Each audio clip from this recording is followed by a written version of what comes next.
প্রিয় ভাইরা, ওয়াদা আমরা করে এসেছিলাম, ওয়াদার খেলাফ করলে কিন্তু আমরা মুনাফেক হয়ে যাব। কি ওয়াদা করেছিলাম? আল্লাহ পাক আদম আলাইহিস সালামকে সৃষ্টি করে তার পৃষ্ঠদেশ থেকে সমস্ত আদম সন্তানের যে আকৃতি, এই আকৃতি আল্লাহ পাক দেখিয়েছেন। কাকে দেখিয়েছেন? আদম আলাইহিস সালামকে দেখিয়েছেন। আদম আলাইহিস সালাম দেখছেন একটা আকৃতি, রূহ, খুবই সুদর্শন, খুবই সুন্দর দেখতে। তো তিনি জিজ্ঞাসা করলেন, হে আল্লাহ, এই কে, নাম কি? আল্লাহ রাব্বুল আলামিন বললেন, এ তোমার সন্তান, তার নাম দাউদ। কি নাম? দাউদ আলাইহিস সালাম নাম শুনেছেন? আদম আলাইহিস সালাম বললেন, তার হায়াত কত হে আমার রব? আল্লাহ পাক বললেন যে 60 বছর। কত বছর? 60 বছর। আদম আলাইহিস সালাম বললেন যে আমার হায়াত থেকে আল্লাহ তুমি তাকে আরো 40 বছর দিয়ে দাও। এরপরে দাউদ আলাইহিস সালামের বয়স হয়ে গেল 100 বছর। দেখেন, তো এই সময় আল্লাহ পাক সমস্ত, আচ্ছা এখানে একটা কথা বলে দিই, এই যে দুইজনের নাম পেলেন এখানে, আদম এবং দাউদ, ঠিক আছে? এই দুইজন নবীকেই কিন্তু আল্লাহ পাক কোরআনের মধ্যে আল্লাহর খলিফা বলেছেন। এটাও একটা কোইন্সিডেন্স, এটা একটা মিল কোরআনের। একটা কথা মনে রাখবেন যে কোরআনের একটা আয়াত কিন্তু আরেকটা আয়াতকে ব্যাখ্যা করে। কোরআনের আয়াতগুলো হচ্ছে, আমি একটা উপমা দিচ্ছি, আকাশের তারার মতো অনেকটা। আকাশের তারা দেখেছেন কখনো? সময় কোথায় তারা দেখার? এখন তো ফুটবল খেলার যুগ, খেলা দেখবেন নাকি ভাই? শেষ রাত্রে আমরা অ্যালার্ম দিয়ে উঠতে পারি আর্জেন্টিনার খেলা দেখার জন্য, কিন্তু অ্যালার্ম দিয়ে তাহাজ্জুদে উঠতে পারি না। তো এই যুব সমাজের নিশ্চয়ই অনেক কল্যাণ হবে। একটা অসুস্থ প্রজন্ম তৈরি করছি আমরা, অসুস্থ প্রজন্ম। খুব গভীরভাবে লক্ষ্য করবেন যে এরা বাবাকে সালাম দিতে লজ্জা পায়। কেউ সালাম দিলে ওয়ালাইকুম সালাম বলতে খুব লজ্জা লাগে, মনে হয় যে মাথা হেড হয়ে আসতেছে। বাইকের পিছনে মেয়ে নিয়ে ঘুরতে লজ্জা করেন। আর এখনকার বাইকগুলো মাশাআল্লাহ, আর আমরা তো ঢাকা শহরে থাকি, অনিচ্ছা সত্ত্বেও অনেক কিছু দেখতে হয়। এমন অনেক দৃশ্য দেখেছি আপনি বিশ্বাসই করবেন না, এটাও হচ্ছে সমাজে। গাড়ি নিয়ে যাচ্ছি, হয়তো বই পড়ছি, পড়তে পড়তে চোখটা লেগে গেলে একটু মানুষ তাকায় না দিকে দিকে, জানলা খুলে তাকিয়ে দেখছি যে গাড়ি নিয়ে যাচ্ছে, ড্রাইভার ড্রাইভ করছে, পিছনের সিট এক ছেলে বসে আছে, ওই ছেলের কোলের উপরে একটা মেয়ে বসে আছে। প্রকাশ্যে নবী সাল্লাল্লাহু আলাইহি ওয়াসাল্লাম কি বলেন না এই হাদিসটা? কিয়ামত হবে না ততদিন পর্যন্ত যতদিন পর্যন্ত মানুষ রাস্তাঘাটে জেনা না করবে। মেলে নাই হাদিস? কিয়ামতের কোন নিদর্শনের জন্য অপেক্ষা করছেন বলেন? নবীজি বলেছেন জীবনের শেষের দিকের একটা হাদিসে, হাদিসে জিবরিল, এখানে নবী সাল্লাল্লাহু আলাইহি ওয়াসাল্লাম মাত্র 2টা আলামত বলেছেন কিয়ামতে। কয়টা? এই 2টার মধ্যে একটা হচ্ছে ওয়ান তারাল হুফাতাল আওরাতাল আলাতা রিয়াশাই ইয়াতাতাওয়ালুনা ফিল বুনিয়ান। সমাজের সবচেয়ে নিম্ন শ্রেণীর নগ্ন পায়ের, মানে জুতা কেনার টাকা ছিল না, নগ্ন গায়ের মানে কাপড় কেনার টাকা ছিল না, এই শ্রেণীর মানুষ, ধনীদের কথা বলা হচ্ছে না, এই গরিব নিঃস্ব শ্রেণীর মানুষ ইয়াতাতাওয়ালুনা ফিল বুনিয়ান, উঁচু উঁচু অট্টালিকা নির্মাণের প্রতিযোগিতা করবে। মিলেছে? মধ্যপ্রাচ্যের অনেক কান্ট্রি আছে, তাকিয়ে দেখবেন। এক সময় বেদুইন ছিল, বেদুইন মরুভূমিতে থাকতো। এখন দেখবেন কনস্ট্রাকটিভ বিল্ডিংস নির্মাণে কারো 100 তলা, কারো 200, কারো 150 প্রতিযোগিতা। আমাদের ঢাকা শহরে গিয়ে দেখবেন, ঢাকার মতো বড় বড় শহরগুলো যেগুলো আছে, বাংলাদেশ হোক অন্য কান্ট্রিগুলোর হোক, আর পশ্চিমার তো কথাই নাই, বিগত 100, 200, 300 বছরে এই কনস্ট্রাকটিভ বিল্ডিংস নির্মাণের প্রতিযোগিতা বেড়েছে বেশি, এগুলো আগে ছিল না। জীবনের শেষের দিকে নবী এই হাদিস বলে গেছে সাল্লাল্লাহু আলাইহি ওয়াসাল্লাম। একটা প্রশ্ন, কিভাবে নিঃস্ব একজন মানুষ এরকম উঁচু উঁচু বিল্ডিং নির্মাণ করতে পারে? 10 তলা, 20 তলা, 50 তলা, কিভাবে সম্ভব? আমার গবেষণা, ক্ষুদ্র গবেষণা হচ্ছে তিনটা পদ্ধতিতে হতে পারে। এক, যদি তার কাছে কোনো গুপ্তধন আসে, আল্লাহর পক্ষ থেকে কোনো ধন সম্পদ চলে আসে, যেমন ব্ল্যাক অয়েল, মানে ব্ল্যাক গোল্ড, বুঝতে পারছেন কার কথা বলছি? তেল, মাটির নিচে তেলের খনি পেয়ে গেলে আপনি তো মাশাআল্লাহ সচ্ছল এখন করতে পারবেন। সোনার খনি পেলে করতে পারবেন। 2 নাম্বার হচ্ছে সুদের মধ্য দিয়ে সম্ভব নিঃস্ব মানুষের বিল্ডিং তোলা। আর 3 নাম্বার হচ্ছে অন্যের সম্পদ জোর দখল করা, জবরদখল করা। আমার কাছে মনে হয় এই তিনটা পদ্ধতি হতে পারে, যার মধ্য দিয়ে একজন নিঃস্ব মানুষ উঁচু উঁচু বিল্ডিং নির্মাণের প্রতিযোগিতা করবে। ইয়াতাতাওয়ালুনা ফিল বুনিয়ান, নবীজি বলছেন নির্মাণ করবে এমন না, কম্পিটিশন হবে, তোমার 10 আমার 11, তোমার 11 আমার 12, তোমার 12 আমার 13। আমি সিলেট অঞ্চলে গিয়েছিলাম প্রোগ্রাম করতে গত বছর, দেখেছি মানুষ বিশাল বিশাল জায়গা জুড়ে লন্ডন আমেরিকা এই আদলে বাড়িঘর নির্মাণ করছে, আবার 1 বছর নির্মাণ করার পর পরের বছর ভেঙে নতুন করে আবার করা শুরু করছে। কত শখ, কত টাকা পয়সা মানুষের। অথচ এই ধন সম্পদের হিসাব আল্লাহর কাছে কড়াই গন্ডায় দিতে হবে না? একটা হাদিস পড়েছিলাম গতকালকেই, মনে হয় আবার পড়ছিলাম, যে গরিবরা 500 বছর আগে জান্নাতে যাবে ধনীদের চাইতে। গরিবরা জান্নাতে চলে যাচ্ছে, আর ধনীদেরকে ধন সম্পদের হিসেবের জন্য দাঁড় করিয়ে রাখা হবে। যাকাত দেওয়ার নাম নাই, উঁচু উঁচু বিল্ডিং নির্মাণের প্রতিযোগিতা চলছে। দুনিয়ার জীবনে টিকে থাকার জন্য এত কিছুর প্রয়োজন আছে? নবী সাল্লাল্লাহু আলাইহি ওয়াসাল্লাম বলছেন যে দুনিয়াতে তুমি থাকো মুসাফিরের মতো, প্রয়োজন পূরণ হয়ে গেছে, যথেষ্ট। হ্যাঁ, অবশ্যই আমরা যদি সামর্থ্য থাকে 10 তলায় ইসলামী কোনো প্রতিষ্ঠান গড়ে তুলবো, কোনো সমস্যা আছে? দিনের বড় মার্কাজ গড়ে তুলবো, ইনশাআল্লাহ, কোনো সমস্যা? নিজে বাঁচার জন্য, ভোগ বিলাসের জন্য দুনিয়া থেকে মত্ত হয়ে থাকা যাবে? দুনিয়ার নেশা যাকে পেয়ে গেছে, আলী রাদিয়াল্লাহু আনহু বলেছেন, দুনিয়ার নেশা যাকে পেয়ে গেছে তার নেক আমল কমে গেছে। তিনি বলছেন দুনিয়া সাপের মতো, টাচ করতে মনে হবে খুব সফট, নরম। সাপ কিন্তু খুব নরম, সফট, কিন্তু এর মোহে মানুষ ঢুকে গেলে এর বিষাক্ত ছোবলে মানুষ গ্রাস হয়ে যাবে, টিকতে পারবে। পরে আমি এদিকে আসছি ইনশাআল্লাহ। নবী সাল্লাল্লাহু আলাইহি ওয়াসাল্লাম একটা হাদিসে বলেছেন, এই মহাসাগরে আপনি যদি আঙ্গুল ঢুকিয়ে দেন, যতটুকু পানি হাতে লেগে থাকবে এর নাম দুনিয়া, বাকি সমস্ত পানি হচ্ছে আখিরাত। এটাই হয়তো ওই আয়াতের ব্যাখ্যা হতে পারে, বাল তুসিরুনাল হায়াতাদ দুনিয়া ওয়াল আখিরাতু খায়রুন ওয়া আবকা। তোমরা দুনিয়ার জীবনকে প্রাধান্য দিচ্ছ, কিন্তু আখিরাত চিরস্থায়ী এবং উত্তম।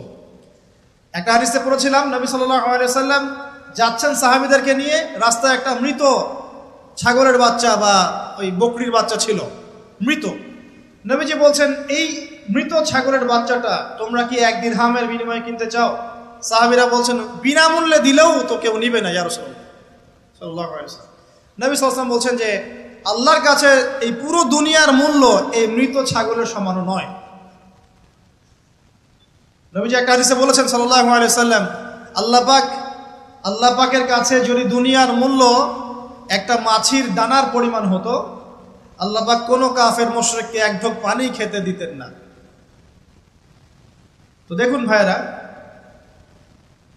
এই আহদে আলাস্তুর কথা বলছিলাম, তখন আল্লাহ রাব্বুল আলামিন আদম সন্তানদেরকে জিজ্ঞাসা করেছিলেন যে আলাস্তু বিরব্বিকুম, আমি কি তোমাদের রব নই? কি বলেছিলেন? আলাস্তু বিরব্বিকুম, আমি কি তোমাদের রব নই? আমরা সবাই বলেছিলাম বেলা, অবশ্যই আল্লাহ আপনি আমাদের রব। এটা আমরা বলে এসেছি মহাবিশ্বে। আমরা এখন যেখানে বসবাস করছি এর উপরে 7 আসমান আছে। কত আসমান? 7 আসমান মানে 7 মহাবিশ্ব আছে। এক মহাবিশ্ব থেকে আরেক মহাবিশ্বের দূরত্ব হচ্ছে 500 বছরের রাস্তা। এরকম করে 7টা আসমান আছে। তার উপরে কুরসি, ওয়াসিআ কুরসিয়ুহুস সামাওয়াতি ওয়াল আরদ। তার উপরে আছে মহাসাগর, যার গভীরতা 500 বছরের পথ। তার উপরে আছে আরশে আজিম, যে আরশ বহন করে নিয়ে আসবে মাত্র 8 জন ফেরেশতা। কতজন? আরশের উপরে আল্লাহ রাব্বুল আলামিন সমুন্নত। আল্লাহু আকবার যে আমরা বলি, আল্লাহ পাক যে কত বড়, এখন চিন্তা করেন। আপনি যদি এই পৃথিবীটা ঘুরে দেখতে পারেন, বা আল্লাহ পাকের নিদর্শনগুলো ঘুরে দেখতে পারেন, এই প্রকৃতি, এই নদী, সমুদ্র, পাহাড়, ফুল ইত্যাদি, আপনার কলব যদি জিন্দা থাকে, আপনি বুঝতে পারবেন যে আল্লাহ রাব্বুল আলামিন শুধু সবচেয়ে মহান সত্তাই নন, বরং সবচেয়ে সেরা শৈল্পিক সত্তা। এত নিপুণতা, মানে আল্লাহ পাকের গায়রত, মর্যাদা, আল্লাহ রাব্বুল আলামিনের যে রুচিবোধ এত উচ্চ মানের। আজকে সকালে গোলাপ ফুল দেখছিলাম। কি ফুল ভাই? ফুল টুল দেখেন মাঝে মাঝে? গার্লফ্রেন্ডকে দেন নাকি? ওয়াইফকে দিবেন। কাকে দিবেন? বাসায় ওয়াইফকে দিবেন। ওয়াইফকে দিবেন, দিয়ে ভালোবাসার এজহার করবেন, বলবেন আমি তোমাকে অনেক ভালোবাসি। মেয়েরা এগুলোই চায় যে আপনি তাকে প্রশংসা করেন, ভালোবাসেন, আদর মহব্বত করেন। তারা এগুলোই মনে মনে চায়। হয়তো আপনাকে তারা বলে না, কিন্তু তারা এটাই চায়। যদি আপনি করতে পারেন, ইনশাআল্লাহ তারা আপনার কন্ট্রোলে থাকবে। যদি কাঠখোট্টা হয়ে থাকেন সাংসারিক জীবনে, তাহলে দেখবেন রসকস কমে গেছে আর কি। তখন স্ত্রীও খুঁজবে আরেকটা হ্যান্ডসাম ছেলে, হ্যাঁ, ফোনে, ওই কলিগের ওখানে, ব্যাংকে, অন্য জায়গায়। এখন তো ফ্রি মিক্সিংয়ের যুগ। বাসায় স্বামী থাকবে, বাইরে একটা ছেলে প্রেম হবে। আবার দেখা যাবে আপনারও মন উঠে যাচ্ছে, আপনার কাছে আপনার নিজের স্ত্রীকে ভাল লাগছে না, অন্য মেয়েকে ভাল লাগছে। সাংসারিক জীবনটাকে মধুর রাখার জন্য নবী সাল্লাল্লাহু আলাইহি ওয়াসাল্লামের সুন্নতগুলো পালন করতে হয়। স্ত্রীকে হাদিয়া দিবেন, তোহফা দিবেন, ভালোবাসবেন, এবং সে আপনাকে কষ্ট দিবে এটা ধরে নেবেন। সে আপনাকে সারা জীবন কষ্ট দিবে এটা আপনি মাথায় সেট করে নেবেন। ইনস্টল দিবেন, সফটওয়্যার ইনস্টল দেই না আমরা, প্লে স্টোর থেকে অ্যাপস ইনস্টল করেন না, আপনার লাইফে একটা অ্যাপস ইনস্টল করবেন যে স্ত্রী আপনাকে কষ্ট দিবে। তখন আপনার কাজ হচ্ছে মান সামাতা নাজা, যে ব্যক্তি চুপ থাকবে সে নাজাত পাবে। আর যদি আপনি চাপ দিতে চেষ্টা করেন, তাহলে এই সম্পর্কটা ভেঙে যাবে। হাদিস বলে দেই, যেহেতু প্রসঙ্গটা এসে গেছে, যে ইবলিসের সিংহাসন হচ্ছে মহাসাগরের উপরে। কোথায়? মহাসাগর। ইবলিস দিন শেষে ওর সব চেলাচামুন্ডাকে ডেকে বলে যে তোমরা আজকে কি করছো? একজন বলে যে আমি আজকে একজনকে মদ খাওয়াই দিছি, একজনকে আমি আজকে জেনা করাই দিছি, একজনকে আমি খুন করাই দিছি। ইবলিস বলে যে আসলে কিছুই করো নাই তোমরা। একজন এসে বলে যে আমি আজকে অমুক পরিবারের মধ্যে স্বামী স্ত্রী মাঝখানে বিচ্ছেদ ঘটাই দিছি। তখন ইবলিস তাকে কাছে ডেকে নিয়ে এসে মেডেল পরায় দেয়, গোল্ড মেডেল দিয়ে বলে যে হ্যাঁ তুমি একটা কাজের কাজ করছো। দেখলে ইজহার করবেন, পরিবার সুন্দর হবে ইনশাআল্লাহ। আমরা দোয়া করি আল্লাহ পাক মহব্বত বাড়িয়ে দিন। আসলে স্ত্রীর জন্য স্বামীর চেয়ে আপন কেউ হয় না, আর স্বামীর জন্যেও স্ত্রীর চেয়ে আপন কেউ হবে না। আবার স্ত্রীর অধিকার দিতে গিয়ে মাকে আবার ফেলে দিয়েন না। যার যার অধিকার তার তার জায়গায় সমানভাবে দিবেন ইনশাআল্লাহ তাআলা। আপনি ইনসাফ কায়েম করবেন। মনে রাখবেন যে পুরুষ মানুষ কিন্তু বোকা। পুরুষ মানুষ কি কারণ কি জানেন? সারা জীবন তারা স্ত্রী সন্তান পরিবার পরিজন সবার জন্য অনেক কিছু করে ঠিকই, এবং এগুলো করতে গিয়ে তারা আল্লাহর বেড়ে যায়।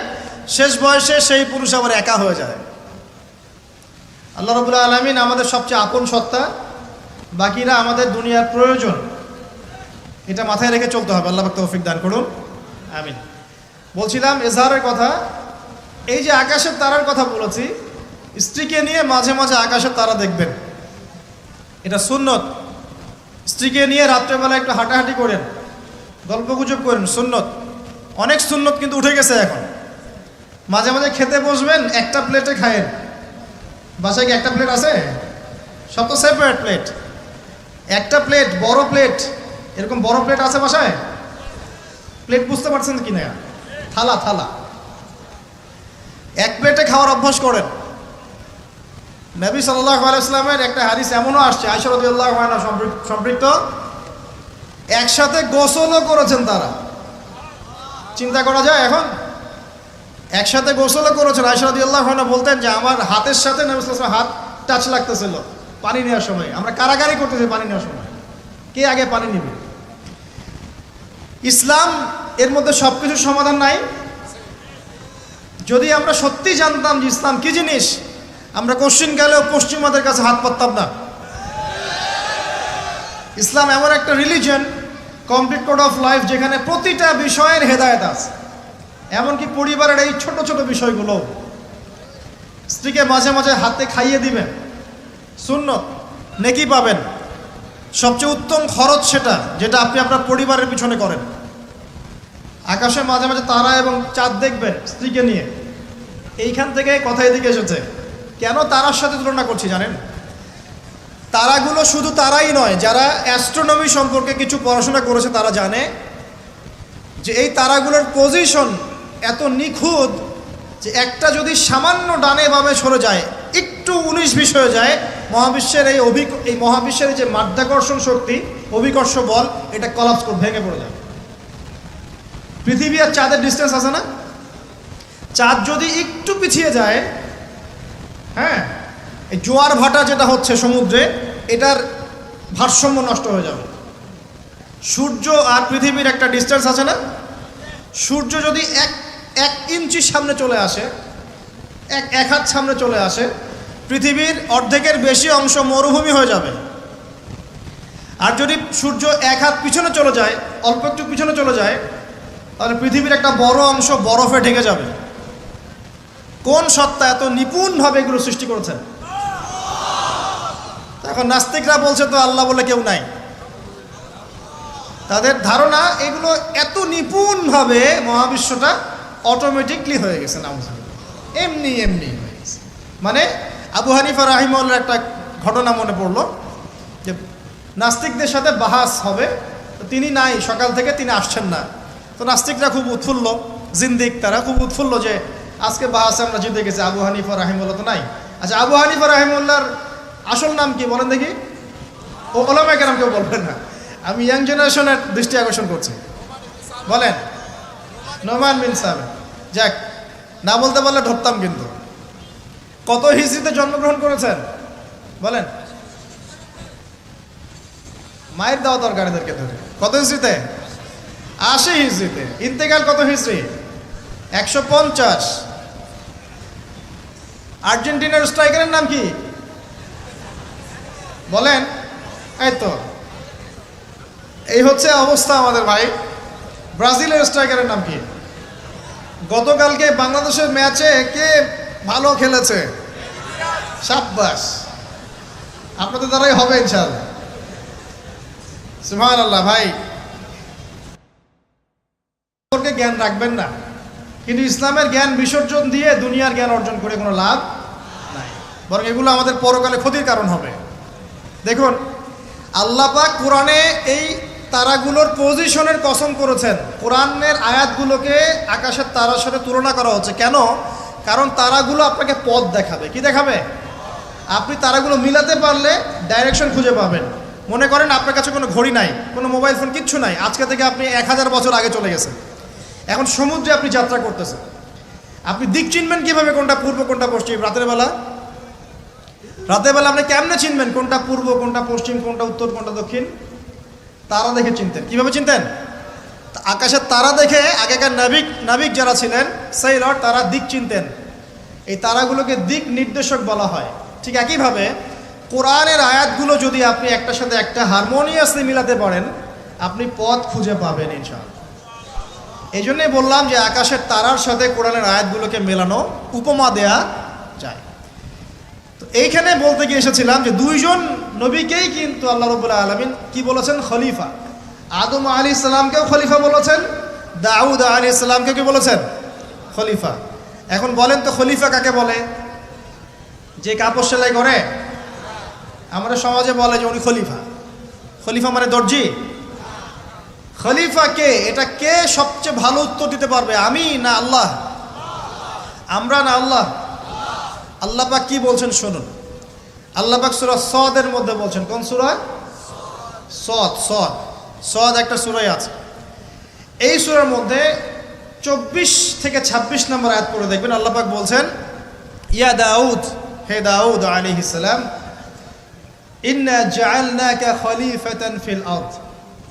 হে দাউদ, আমি বা আমরা তোমাকে পৃথিবীতে খলিফা করেছি। কি করেছি? তোমার কাজ কি? তোমার কাজ হচ্ছে ফাহকুম বাইনান নাস বিল হক।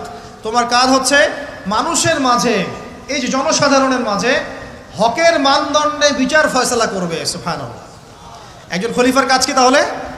জনসাধারণের মাঝে হকের মানদণ্ডে, ন্যায়ের মানদণ্ডে বিচার ফয়সালা করলে সে আল্লাহর খলিফা হবে। যদি অন্যায়ের মানদণ্ডে বিচার ফয়সালা করে, সে শয়তানের খলিফা হবে। কথা কি বুঝতে পারছেন? এই খলিফা শব্দ আল্লাহ পাক প্রয়োগ করেছেন দাউদ আলাইহিস সালামের ক্ষেত্রেও এবং আদম আলাইহিস সালামের ক্ষেত্রেও। আদম আলাইহিস সালামকে আল্লাহ পাক কি বলছেন? ওয়া ইয ক্বালা রাব্বুকা লিল মালায়েকা ইন্নী জাঈলুন ফিল আরদি, বলেন খলিফা। তাহলে আদমকেও খলিফা বললেন না আলাইহিস সালাম? তো তো আদম আলাইহিস সালাম পৃথিবীতে এসে কি আল্লাহর বিধান ছাড়া অন্য কারো বিধান দিয়ে বিচার ফয়সালা করেছেন কিনা? আর দাউদ আলাইহিস সালাম যখন জেরুজালেমের বাদশা ছিলেন, সেখান থেকে তিনি কি আল্লাহর বিধান ছাড়া অন্য কোনো বিধান দিয়ে ফয়সালা করেছিলেন কিনা? উত্তর দেন। আল্লাহ পাক সূরা মাইদায় উল্টা কথা বলছেন। আল্লাহ পাক বলছেন ওয়ামান লাম ইয়াহকুম বিমা আনজালাল্লাহ ফাউলাইকা হুমুল কাফিরুন। এটা 44 নম্বর আয়াত। 45-এ বলছেন ফাউলাইকা হুমুল ফাসিকুন। 47-এ গিয়ে বলছেন ফাউলাইকা হুমুজ জালিমুন। তিনটা বলছেন, বা প্রথমে কাফিরুন, তারপর জালিমুন, তারপর ফাসিকুন। তিনটা কথাই আল্লাহ বলছেন যে ব্যক্তি বা যারা আল্লাহর নাজিলকৃত বিধান দ্বারা বিচার ফয়সালা করছে না, তারা ফাসিক, তারা জালেম, তারা কাফের। কে বলেছেন? আমাদের কথা। এখানে দুটো বিষয় চলে আসবে। এক, কেউ যদি মনে করে যে আল্লাহর বিধানগুলো এই যুগে চলে না, ওই যুগে চলতো, এই যুগে চলে না, এই যুগে আমরা যা বুঝি এটাই সেরা, তাহলে নিঃসন্দেহে সে কুফরিতে লিপ্ত আছে। কোনো সন্দেহ আছে? আর কেউ যদি মনে করে যে না, আল্লাহর বিধানই চূড়ান্ত, এটাই সর্বোচ্চ, কিন্তু পরিবেশ পরিস্থিতি বিবেচনায় আমি ইমপ্লিমেন্ট করতে পারছি না, সে ব্যক্তির কথা আলাদা। কথা কি বুঝতে পারছেন? আমাদের আকীদা পরিষ্কার করতে হবে না? তাহলে এখানে আপনি খলিফার সংজ্ঞা পেলেন, খলিফার কাজ কি সেটাও পেলেন। আরও একটা কথা আল্লাহ পাক বলেছেন দাউদ আলাইহিস সালামকে, সেটা হলো ওয়ালা তাত্তাবিউল হাওয়া, তুমি তোমার প্রবৃত্তির অনুসরণ করো না। প্রবৃত্তি মানে কি? মন যা চায় তার অনুসরণ করো না। ফায়ুদিল্লাকা আন সাবিলিল্লাহ, তাহলে এই অনুসরণ তোমাকে আল্লাহর পথ থেকে বিচ্যুত করে দিবে। ইন্নাল্লাযীনা ইউদিল্লুনা আন সাবিলিল্লাহি লাহুম আযাবুন শাদীদ বিমা নাসু ইয়াউমাল হিসাব। যারা নিজের মন গড়া প্রবৃত্তির অনুসরণ করেছে, তারা আল্লাহ পাকের সরল পথ থেকে বিচ্যুত হয়ে গেছে, এবং আল্লাহ পাক তাদেরকে কঠিন শাস্তি দিবেন, কারণ তারা কিয়ামতের দিনটাকে ভুলে গেছে। প্রিয় ভাইরা, আমরা ওয়াদা করে এসেছি আল্লাহর কাছে। কি ওয়াদা করেছি? যে আল্লাহ আমাদের রব। তাহলে দুনিয়াতে আসার পর কি আমরা আল্লাহর সাথে শিরিক করতে পারবো? আল্লাহর বিধান ছাড়া অন্য কারো বিধান মানতে পারবো? আল্লাহ পাকের হালালকে হারাম করতে পারবো? আল্লাহর হারামকে হালাল করতে পারবো? নাকি আমাদের উচিত হবে আল্লাহর সমস্ত বিধানের সামনে আত্মসমর্পণ করা? কোনটা? ইসলাম মানে কি? বলবে শান্তি। ঠিক আছে, শান্তি একটা শব্দের অর্থ হয়, ইসলাম শব্দের প্রকৃত অর্থ হচ্ছে আত্মসমর্পণের মধ্য দিয়ে শান্তি অর্জন করা। আল্লাহর হুকুম আহকামের সামনে আত্মসমর্পণের মধ্য দিয়ে কি করা? শান্তি অর্জন। আত্মসমর্পণ কেমন হবে? একটা ফয়সালা আল্লাহ পাক দিলেন, এখন আমি চিন্তা করব যে এই নামাজ পড়তে আল্লাহ পাক বলেছেন, আমি চিন্তা করছি যে নামাজ কেন পড়ব, নামাজ পড়ার কি দরকার, এর বৈজ্ঞানিক উপকারিতা কি, হ্যাঁ, নামাজ পড়লে এর পিছনে দর্শন কি, এর পিছনে যুক্তি কি, এইসব তন্ত্র মন্ত্র ঘেটে যদি আপনি নামাজ পড়েন, পরিপূর্ণ আত্মসমর্পণ হয় নাই। কখন হবে? আল্লাহ বলেছেন সামি'না আতা'না, আল্লাহ বলেছেন না নামাজ পড়তে 5 ওয়াক্ত, ব্যাস নামাজ পড়। এর পিছনে কারণ থাকতে পারে, সব কারণ আমার জানা জরুরি না, এবং সব কারণ আমি জানতেও পারবো না। পারবো?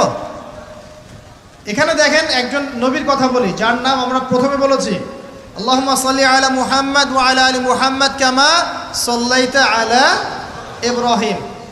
নবী মুহাম্মদ সাল্লাল্লাহু আলাইহি ওয়াসাল্লামের নামের সাথে ইব্রাহিম আলাইহিস সালামের নাম কেন, অন্য নবীর নাম নয় কেন? প্রশ্ন করতে হবে না? কারণ হচ্ছে নবী সাল্লাল্লাহু আলাইহি ওয়াসাল্লামের জীবনের যে ধারা এবং ইব্রাহিম আলাইহিস সালামের জীবনের ধারা কিন্তু হুবহু একই রকম।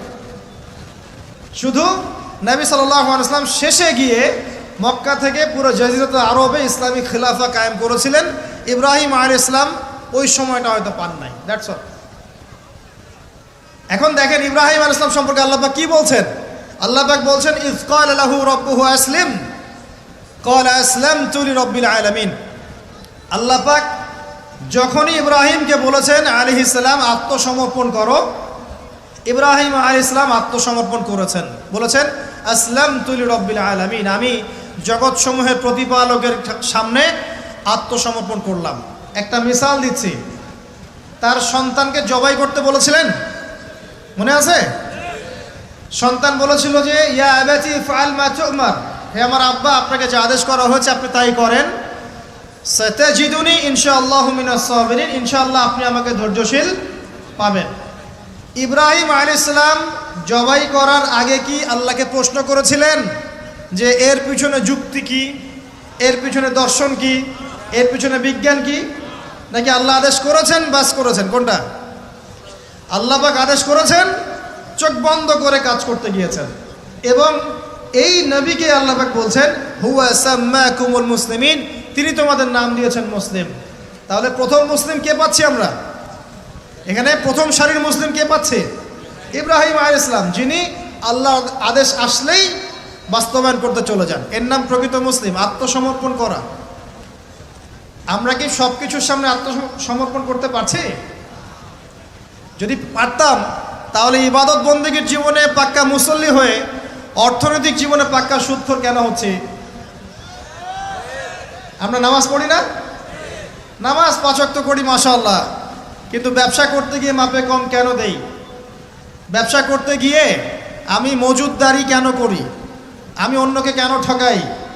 কেন ভেজাল মিশাই? পণ্যের সাথে ভেজাল কেন মিশাই? অর্থনৈতিক জীবনে গিয়ে আমি সুদ কেন খাই? ঘুষ কেন নিব? দুর্নীতি কেন করব যখন আমি 5 ওয়াক্ত নামাজ পড়ি? তার মানে কি জানেন? তার মানে আমরা এই আয়াতের উপর আমল করতে পারি নাই। কোন আয়াত? আল্লাহ পাক বলছেন উদখুলু ফিস সিলমি কাফা, তোমরা পরিপূর্ণরূপে ইসলামে প্রবেশ করো। এটা আয়াত আমল হয়েছে? কখন পরিপূর্ণ প্রবেশ হবে? যখন জীবনের প্রতিটা ক্ষেত্রেই আমরা ইসলাম পালন করতে পারব। ইসলামকে শুধু ইবাদত বন্দেগীর জীবনেই, খালি নামাজ রোজা হজ জাকাতের নামই কি ইসলাম? ব্যবসা ইসলাম নাই, পরিবারে নাই, অর্থনীতির মধ্যে নাই, রাজনীতির মধ্যে তো নাই। এটাতে থাকার দরকার নাই। এটা আমরা যা ভালো বুঝি তাই। এখানে ইসলামের হেদায়েতের দরকার নাই। এখানে পশ্চিমে অনেক তন্ত্র আছে, সেকুলারিজম আছে, ডেমোক্রেসি আছে, কমিউনিজম আছে। ইসলামের প্রয়োজন আছে? কোনো দরকার নাই। এটা আমরা মুখে বলি ঠিকই, কিন্তু আসলে বাস্তবায়ন কি করা সম্ভব হয়? 100% হয় না, কিন্তু হবে ইনশাল্লাহ।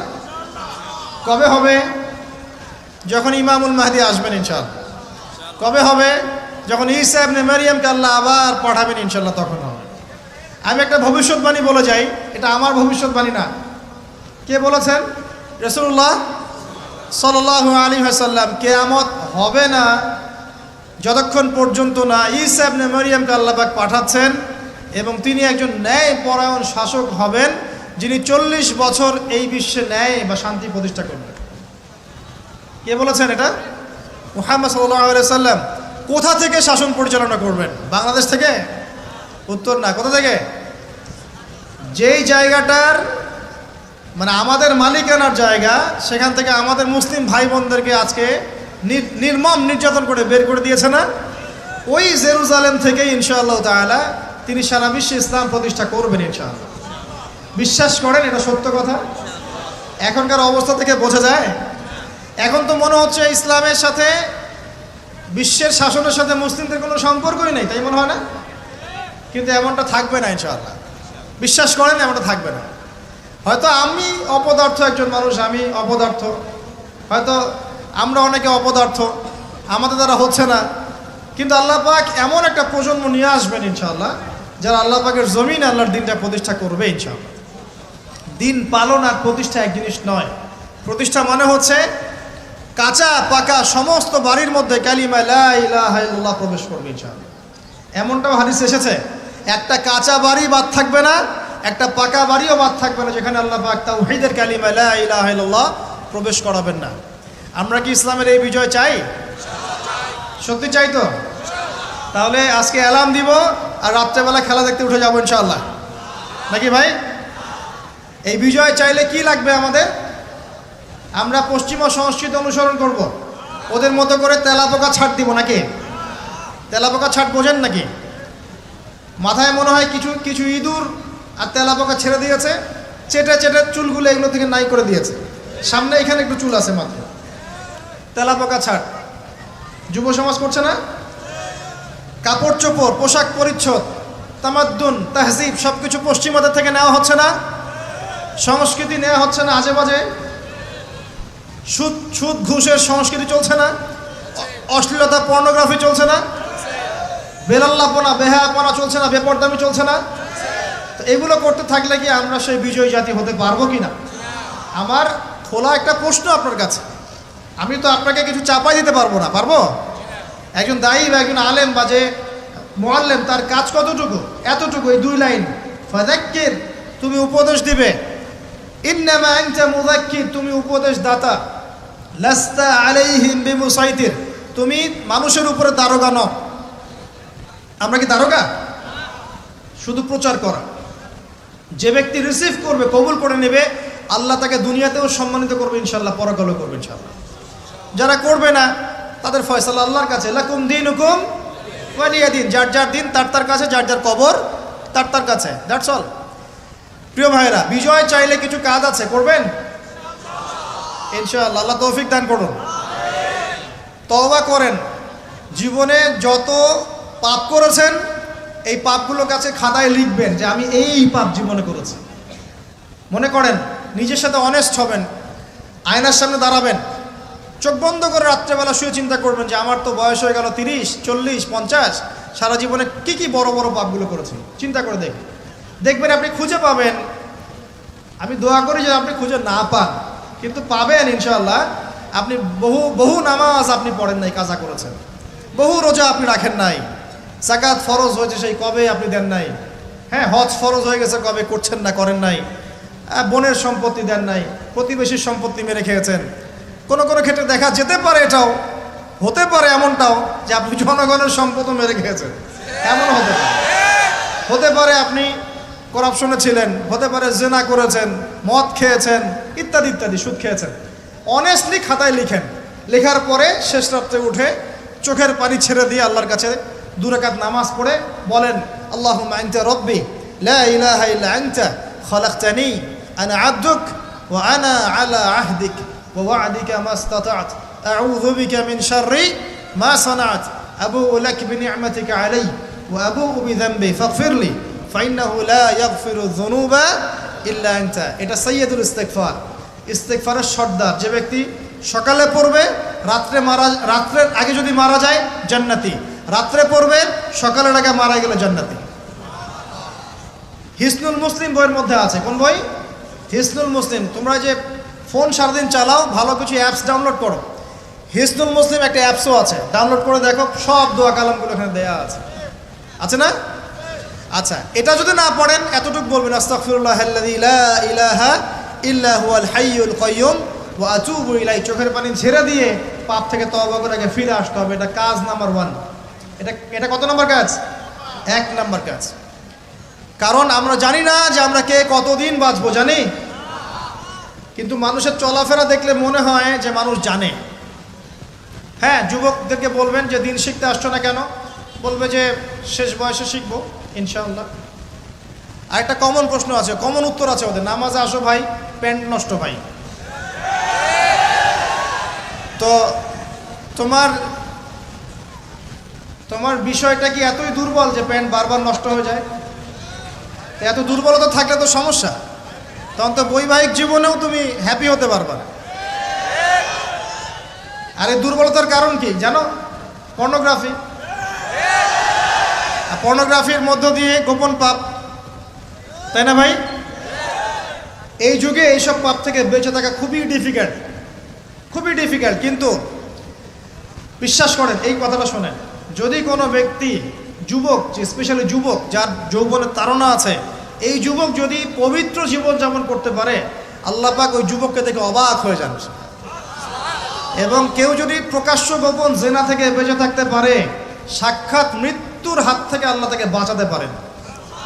আমি দলিল ছাড়া কথা বলবো না, এখানে দলিল দিচ্ছে শোনেন। 3 জন ব্যক্তি বের হয়েছে, ঝড়, বিশাল ঝড়, গুহায় আশ্রয় নিয়েছে, ঝড়ে পাথর দিয়ে গুহার মুখ বন্ধ হয়ে গেল। এই তো এটা হাদিস, কিন্তু আলেম ওলামারা জানবেন, আপনাদেরকে বলছেন হাদিসে আছে। কিন্তু এখন গুহার মুখ খোলার কোনো অপশন নাই। এখন 3 জন পরামর্শ করছে, আমাদের কিছু নেক আমল দিয়ে আল্লাহর কাছে দোয়া করি, চল। নেক আমলের ওসিলা দিয়ে দোয়া করা যায়, নেক আমলের ওসিলা করে দোয়া করতে হয়, এটা একটা ভালো কাজ। সদকা করেছেন, এই ওসিলায় দোয়া করেন যে আল্লাহ আমি সদকা করেছি, আল্লাহ এই ওসিলায় আমার রোগটা ভালো করে দাও, আমার মাকে শেফা দিয়ে দাও, ইত্যাদি ইত্যাদি।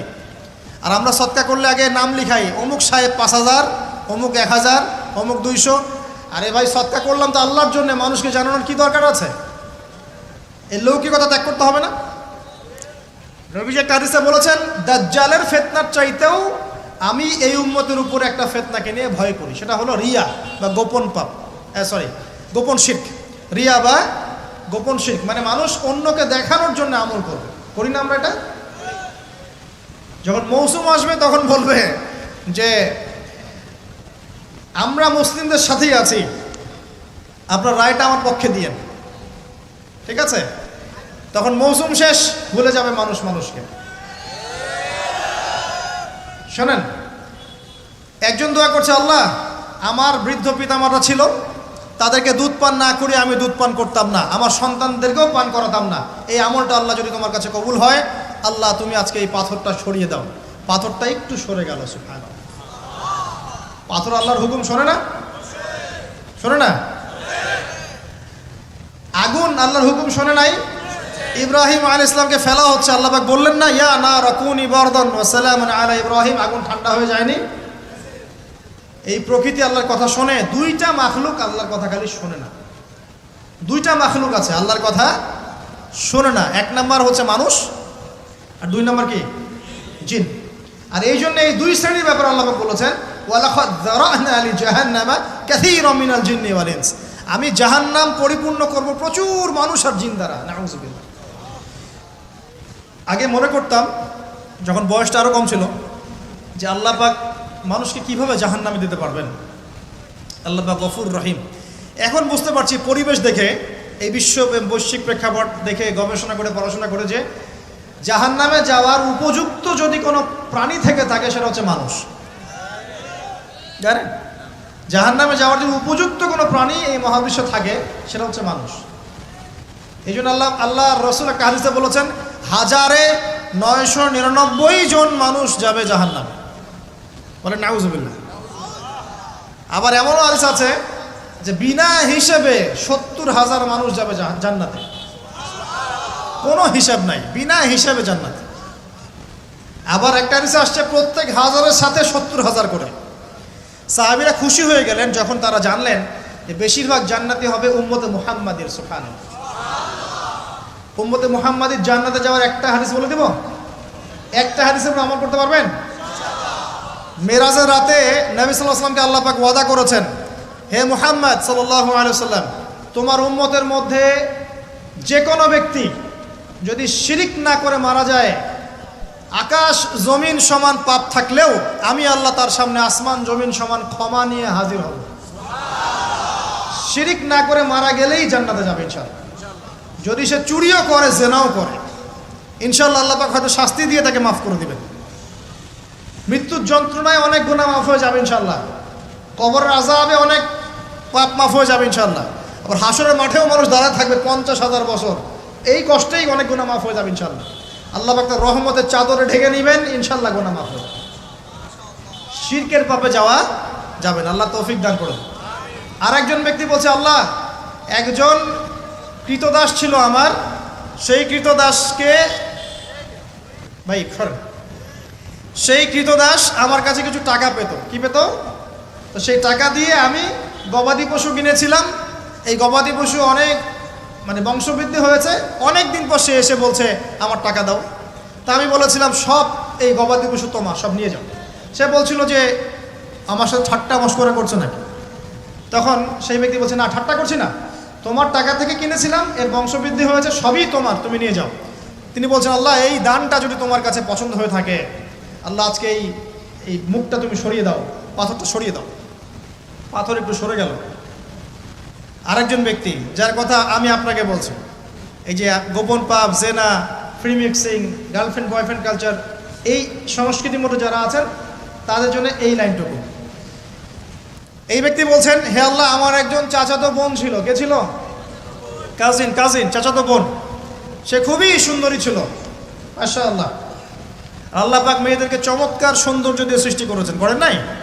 যুজ্জিনা লিন-নাস হুব্বুশ শাহাওয়াতি মিনান নিসা, মেয়েদের মধ্যে পুরুষদের সবচেয়ে বেশি এই খায়েশাত আছে, ফায়েশাত আছে, মানে খায়েশ, প্রবৃত্তির তাড়না আছে, সৌন্দর্য আছে, চাওয়া। তো চাচাতো বোনকে আমি খুব ভালোবাসতাম, এবং আমি তাকে পেতে চাইতাম। একদিন সে আমাকে শর্ত দিল, 100 স্বর্ণ মুদ্রা দিলে আমি রাজি। বুঝতে পারছেন কথা কি? ব্যাখ্যা করতে হবে। 100 স্বর্ণ মুদ্রা দিলে আমি রাজি আছি। ওই যে বলে নিজের পায়ে দাঁড়াও, একটা চাকরি করো, তারপর আমি রাজি। বলেনি আপনাকে? একটু টাকা পয়সা আর্ন করো, তারপর আমি তোমারই। আর এই করতে করতে প্রত্যেক দিন আপনার কাছ থেকে মনে করেন প্রত্যেক ডেটে 1000-1200 1000 খাইতেই আছে। আর আপনি তো সৎকায় জারিয়া করতেছেন নাকি? এটা সৎকায় জারিয়া না গোনায় জারিয়া? তো এইবার এই ব্যক্তি প্রচন্ড পরিশ্রম করে 100 স্বর্ণ মুদ্রা জোগাড় করলো। বাপ রে বাপ, কি একটা অবস্থা। তারপরে সে 100 স্বর্ণ মুদ্রা এনে এই চাচাতো বোনকে দিয়েছে, দিয়ে বলছে এখন আমার সাথে তোমার যে চুক্তি সেটা পূরণ করতে হবে। সে সেক্সুয়াল যে রিলেশন সেটা করার প্রায় উপক্রম হয়েছে, সে তার কাছাকাছি সে বসে গেছে, একদম হাদিস আসছে সে বসে পড়েছে। ঠিক ওই সময় এই মেয়েটা বলছে যে হে আল্লাহর বান্দা, আল্লাহকে ভয় করো, আমি এই সতীত্ব এখন পর্যন্ত নষ্ট করি নাই, আল্লাহকে ভয় করো, আমার সতীত্ব নষ্ট করো না। কে বলছে এটা? এই চাচাতো মেয়ে, চাচাতো বোন। এই ব্যক্তি বলছে আল্লাহ, আমি শুধুমাত্র তোমার ভয়ে সেই দিন সেখান থেকে তাৎক্ষণিক উঠে গেছি, 100 স্বর্ণ মুদ্রাও আর ফেরত নেই নাই। তোমার কাছে যদি এই কাজটা কবুল হয়ে থাকে আল্লাহ, আজকে এই সাক্ষাৎ মৌতের হাত থেকে আমাকে বাঁচাও। এই পাথরটা পুরোটাই সরে গেল আলহামদুলিল্লাহ। আমি দলিল দিলাম আপনাকে যে দেখেন, যদি আপনি জেনা থেকে দূরে থাকতে পারেন, আল্লাহ পাক আপনার সব পাপ তো মাফ করে দিবে ইনশাআল্লাহ। আল্লাহ পাক আপনাকে সাক্ষাৎ মৌতের মতো বিপদ থেকেও বাঁচাতে পারবেন ইনশাআল্লাহ। প্রিয় ভাইরা, তাহলে আমাদের প্রথম কাজ তওবা করে ফিরে আসা। তৃতীয় কাজ হচ্ছে একজন ব্যক্তিকে আদর্শ মেনে পুরো জীবনটা তার আদর্শে করে তোলা। উঠা বসা, চলা ফেরা, ঘুম, খাওয়া দাওয়া, এভরিথিং পারবেন। চেহারা, সুরত, চুল টুল সব কিছুই। দাড়ি থাকবে চেহারায়, গর্বের সাথে দাড়ি রাখবেন, গর্বের সাথে বুক ফুলিয়ে দাড়ি রাখবেন। তাকওয়ার লেবাস পরবেন, পোশাক পরবেন, ঠিক আছে। মোচ ছোট করে ফেলবেন, টাকনুর উপরে কাপড় উঠিয়ে ফেলবেন, ঠিক আছে। লেবাস, পোশাক, কথাবার্তা, আমল, আকীদা, আখলাক সব কিছু কার মতো হবে? রাসূলুল্লাহ সাল্লাল্লাহু আলাইহি ওয়াসাল্লামের সুন্নত মোতাবেক। এটা আপনার 2 নম্বর কাজ। 3 নম্বর কাজ হচ্ছে পড়াশোনা করা। কি করা? দ্বীনি ইলম অর্জন করা। আগে সহজ বইগুলো পড়বেন, তারপর আস্তে আস্তে কঠিন বইয়ের দিকে যাবেন। এবং পড়াশোনার সময় ওলামায়ে কেরামের সাথে সম্পর্ক রাখবেন। একা একা পণ্ডিত হতে যাবেন না, তাহলে সমস্যা আছে। একা পণ্ডিত অনেক মানুষ এখন বলে যে আলেম ওলামাদের সাথে সম্পর্ক রাখার দরকার নাই, বইপত্র নিজে পড়বা, বুখারী, মুসলিম, তিরমিজি, নাসাই, আবু দাউদ, মিশকাত সব নিজে পড়ে নিজেই ইস্তিহাদ করে মুস্তাহিদ হয়ে যাবে। এরকমও ফিতনা কিন্তু চলছে সমাজে। এগুলো ভয়ঙ্কর ফিতনা। এবং এক পর্যায়ে বলে দিবে যে মাযহাবও মানার দরকার নাই, ওটা মানা শিরক বলে দিবে। শিরক বলে না, বলে শিরক। জানি না এই বানান কোথায় আছে, এই বানানটা আছে নাকি আমি? এবং এই কমিউনিটির মধ্যে আমি এমনও মানুষকে দেখেছি, সামনে শায়েক টাইটেল আছে, শায়েক বলেছে দাঁড়ান, একটা কোরআনের আয়াত তেলাওয়াত করতে 20টা ভুল করে ফেলছে। আবার স্টেজে উঠে বড় বড় মুফতি যারা, হানাফি ফিকহের বড় বড় মুফতি যারা, তাদেরকে চ্যালেঞ্জ করছে যে বাহাসে আসো, আমি বুকের বাড়া থাকলে আমার সামনে বাহাসে আসো। আমি বলি যে 2টা বছর মক্তবে পড়া উচিত। আগে 2 বছর আগে মক্তবে পড়ে কোরআন তেলাওয়াত শুদ্ধ করে আসা দরকার। বিশ্বাস করেন যে কোরআন তেলাওয়াতের এমন অনেক অনেক সূক্ষ্ম জায়গা আছে, ভুল হলে আপনার অর্থ চেঞ্জ হয়ে যাবে।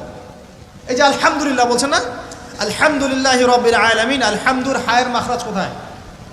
এইটা গলার মাঝখানে না?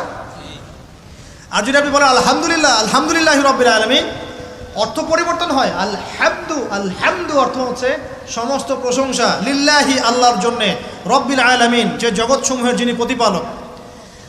সমস্ত প্রশংসা বিশ্বজাহানের প্রতিপালক আল্লাহর জন্যে, আলহামদুলিল্লাহি রাব্বিল আলামিন স্পষ্ট করে পড়ুন।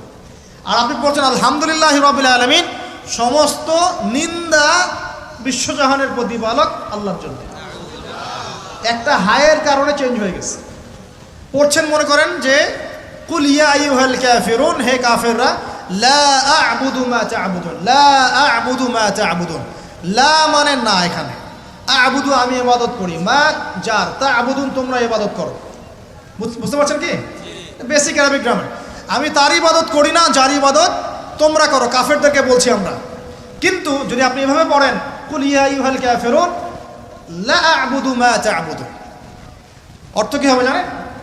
হে কাফেররা, আমি লা আ'বুদু, আমি অবশ্যই তার ইবাদত করি যার ইবাদত তোমরা করো। কোরআন তেলাওয়াত কি এত সহজ? আলেম ওলামা ছাড়া, ওস্তাদ ছাড়া এমনি এমনি শিখতে পারবে?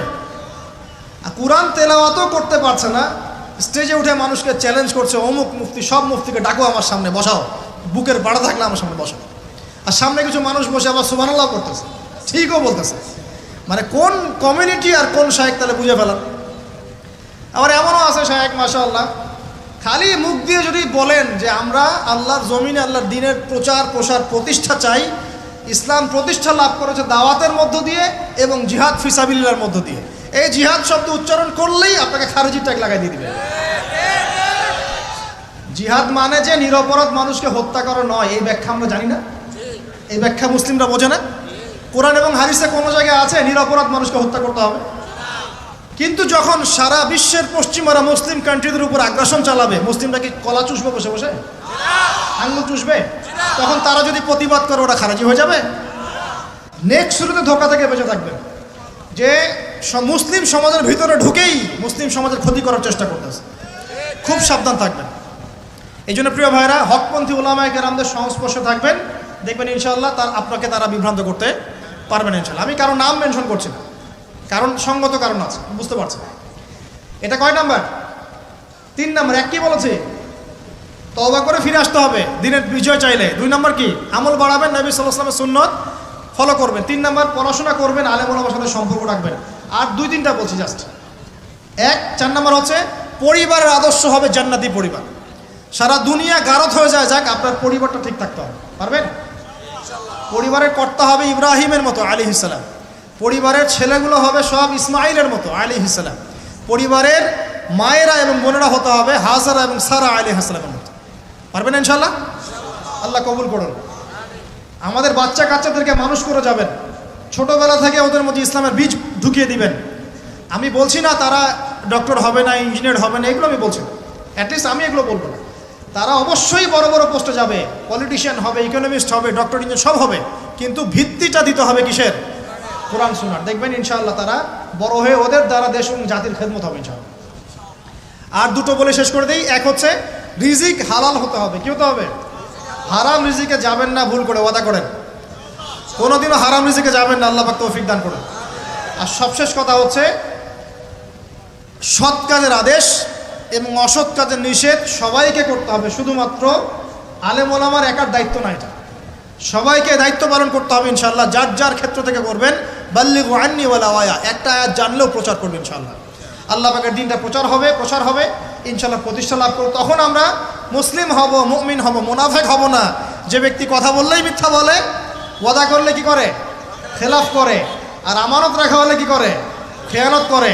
এবং যখন উত্তেজিত হয়ে যায় তখন উচ্চস্বরে গালিগালাজ করে। আল্লাহ পাক আমাদের সবাইকে মুনাফিকের এই 4 খাসলত থেকে বাঁচিয়ে রাখুন। আল্লাহ পাকের জমিনে তার দিনের প্রচার প্রসার করার তৌফিক দান করুন। আমাদের পরিবারের মূল্যবোধ ঠিক করে দিন। আমাদের সবাইকে হকপন্থী আলেম ওলামার সাথে সম্পর্ক রাখার তৌফিক দান করুন এবং জ্ঞান অর্জন করে তওবা করে ফিরে আসার তৌফিক দান করুন। আজীবন ইসলাম শক্ত করে আঁকড়ে ধরার তৌফিক দান করুন, আমিন। আজকের মতো এখানে শেষ করছি প্রিয় ভাইরা।